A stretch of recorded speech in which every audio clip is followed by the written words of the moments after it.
ووقف بنا الحديث عند قول إمامنا الجزري رحمه الله تعالى: وفخم اللام من اسم الله عن فتح أو ضم كعبد الله.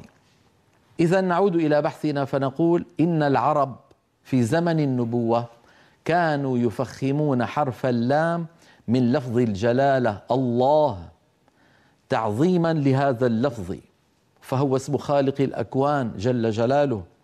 فلا تقول العرب الله، مع أن اللام حرف مستفل، والمفروض أن يقول الإنسان لا مرققة ولا يقول الله، لكن أجمعت القبائل العربية، وهذا أمر لا خلاف فيه بين العرب في زمن النبوة، أنهم إن ذكروا اسم الله عز وجل فإن كان مسبوقا بفتحة أو بضمة نطقوا اللام مفخمة، وبالتالي الألف التي بعد اللام هكذا الله الله، الهمزة في الأول مرققة الله، ولا يقولون الله. وإن سبقت بفتحة، عندما نقول الله هنا سبق لفظ الجلالة بفتحة وهي فتحة همزة الوصل. قال الله، قال الله، هنا لفظ الجلالة سبق بفتحة قال، إذا مفخم. يقول الله، يقول الله، لفظ الجلالة هنا سبق بضمة أيضا مفخم، ولا نقول يقول الله، لا أحد يفعل هذا. حتى لو فصل بين الضمة ولفظ الجلالة حرف مد وسقط حرف المد هذا للتخلص من التقاء الساكنين، مثلا وإذ قالوا اللهم إن كان هذا هو الحق من عندك، وإذ قالوا الله، قالوا اللام لام قالوا بينها وبين لفظ الجلالة واو الجماعة، لكن واو الجماعة هذه سقطت من اللفظ لا من الخط وصلا للتخلص من التقاء الساكنين، فنقول وإذ قالوا الله، فاللام لام قالوا هي التي جاورت لفظ الجلالة وهي مضمومة، لذلك نفخم اللام. ولاحظوا بارك الله فيكم أن اللهم حكمها حكم الله في هذه القاعدة، فإن أتت كلمة اللهم مسبوقة بفتحة أو بضمة كانت مفخمة، كالمثال الذي ذكرته الآن وإذ قالوا اللهم إن كان هذا، بخلاف قل اللهم مالك الملك، قل اللهم، اللهم هنا سبقت بكسرة قل، وقل طبعا هو بالأصل فعل أمر مبني على السكون، وكسرت لامه للتخلص من التقاء الساكنين، ومع ذلك فإن قلي هذه الكسرة أثرت في اللهم بعدها. إذن اللهم أيها الإخوة حكمها حكم الله من حيث التفخيم والترقيق. اللهم كلمة قديمة موجودة في العربية وموجودة في أخوات العربية، لعلها من اللغة السامية الأم التي انحدرت منها وتشعبت منها عدة لغات، منها العربية ومنها لغات أخرى كالسريانية والآرامية والعبرانية. موجود اللهم بميم مشددة في آخره ومعناه يا الله، ومعناه فلذلك لا يجمع بين يا النداء والميم المشددة، يعني لا يقال يا اللهم إلا في بعض الأشعار القديمة سمع يعني شاذا، أما الأصل إما أن يقول الإنسان يا الله بقطع الهمزة أو بوصلها، يقول يا الله أو يقول يا الله، سمع هذا من العرب وسمع هذا، لكن وسمع أيضا اللهم، لكن لا يجمع بينهما، لا يقال يا اللهم أو يا اللهم، إما هذا وإما هذا. نعود إلى موضوعنا. إذن اللام من كلمة الله فخمتها العرب بإجماع، فلا يصح ترقيقها إن سبقت بفتحة أو بضمة، أما إن سبقت بكسرة فإنها ترقق على أصلها. هذا ما قلته في هذا الكلام نلاحظه على اللوحات التعليمية في بداية هذه الحلقة بإذن الله تعالى، فنلاحظ على اللوحة باب اللامات وأحكام متفرقة، باب اللامات وأحكام متفرقة. بعدها ننظر وفخم اللام من اسم الله عن فتح أو ضم كعبد الله. اللوحة التي بعدها نرى حكم اللام. تفخم العرب اللام بإجماع من اسم الجلالة الله وذلك إن سبق بفتحة أو بضمة، نحو هو الله، سيؤتينا الله. لاحظوا سيؤتينا الله حال بين الفتحة ولفظ الجلالة ألف سيؤتينا، لكن هذه الألف سقطت وصلا للتخلص من التقاء الساكنين فكأنها غير موجودة. كذلك وإذ قالوا اللهم، نفس الحكم، واذكروا الله، واذكروا الله أيضا سبق لفظ الجلالة هنا بضمة، والضمة هي ضمة الراء، أما الواو التي بعدها واو الجماعة فسقطت للتخلص من التقاء الساكنين. كل الأمثلة التي ترونها أمامكم أيها الإخوة لام لفظ الجلالة، وبالتالي الألف التي بعدها مفخمة، اللهم، فاللام مفخمة، اللام المشددة يعني، والألف التي بعدها. انتبهوا إلى هذا. بلغني عن بعض المتنطعين أنه يقول أن اللام المشددة في لفظ الجلالة الأولى مرققة والثانية مفخمة، يعني يريدون أن نقول هو الله. والله لا أدري من أين يأتي هؤلاء الإخوة هداهم الله يعني بهذا الكلام. يا إخواننا هذا كلام الله، إياكم أن تجتهدوا فيه.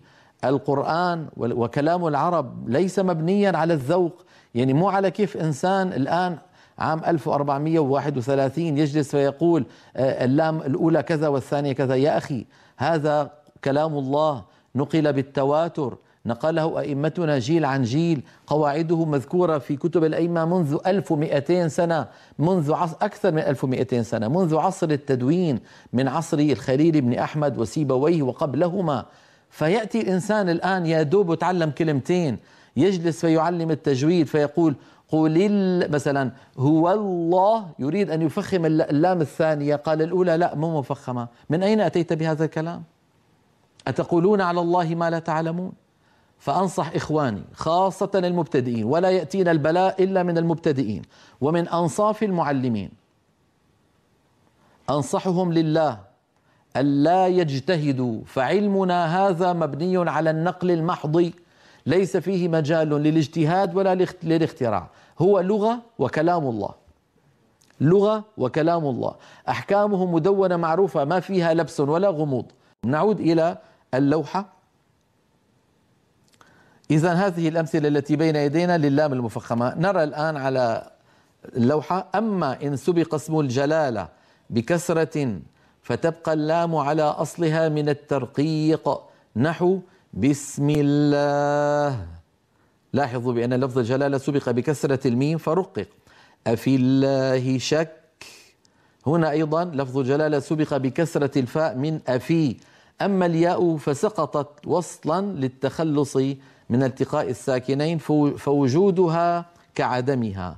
نقول إذن أفي الله شك، قل اللهم مالك الملك، المثال الأخير قل اللهم، فكلمة اللهم سبقت بكسرة وهي كسرة قل التي جاءت للتخلص من التقاء الساكنين. لاحظوا اللوحة التي تلي. شكل اللسان عند نطق اللام المفخمة والمرققة يصاحب اللام المفخمة تقعر لوسط اللسان وتضيق في الحلق بخلاف المرققة. لاحظوا بارك الله فيكم شكل اللسان في الصورة التي على اليمين وهي للام مفخمة، وفي الصورة التي على اليسار وهي للام مرققة. لاحظوا بأن رأس اللسان ومقدمة اللسان أي طرف اللسان نفس المكان نفسه، لكن الاختلاف في شكل اللسان من الخلف، من الوراء ومن الوسط. أيضا لسان المزمار الذي ترونه في الصورة التي على اليمين قد اقترب من الجدار الخلفي للحلق وحصل في الحلق تضيق، بخلاف الصورة التي على يسار اللوحة فإن لسان المزمار فيها لم يعد إلى الخلف ولم يحدث في الحلق تضيق، لا بخلاف لما نقول جربوا هكذا، جربوا الله تجدون بأن اللسان فعلا يصير شكله كما ترون على الصورة التي على اليمين، أقصاه مرتفع يعني وفي وسطه تقعر، وأيضا لسان المزمار قد رجع إلى الوراء فأحدث تضيقا في الحلق. إذن الله يكون شكل اللسان كالصورة التي على اليمين. لا أو بسم الله يكون شكل اللسان كالصورة التي على يسار اللوحة، على يسار اللوحة. هذا هو حكم لفظ الجلالة في القرآن العظيم.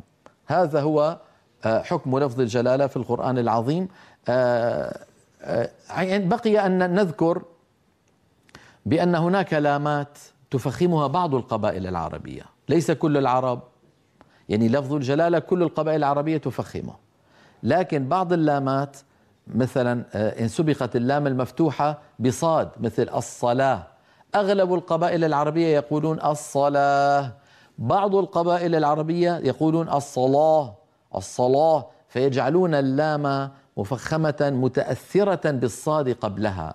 هذا الأمر اللغوي اللهجي نقله لنا ورش عن شيخه نافع بإسناده إلى النبي صلى الله عليه وسلم: حافظوا على الصلوات والصلاة الوسطى. الصلوات والصلاة بتفخيم اللام. أعود فأقول على رواية ورش من طريق الأزرق، وليس كل القراء يفعل هذا. هذا من حيث القراء. من حيث القبائل العربية، أغلب القبائل العربية لا يفعله.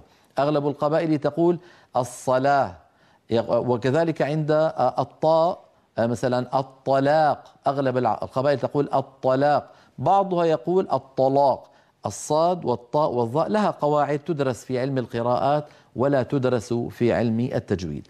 إذن الحرف الوحيد اللام المفخمة بإجماع عند العرب هي لام لفظ الجلالة إن سبقت بفتحة أو بضمة، وما عداها فكل اللامات مرققة على رواية حفص عن عاصم. ورش له حالات خاصة تدرس في علم القراءات أو عند المتخصصين برواية ورش، ليس هذا مجال ذكرها.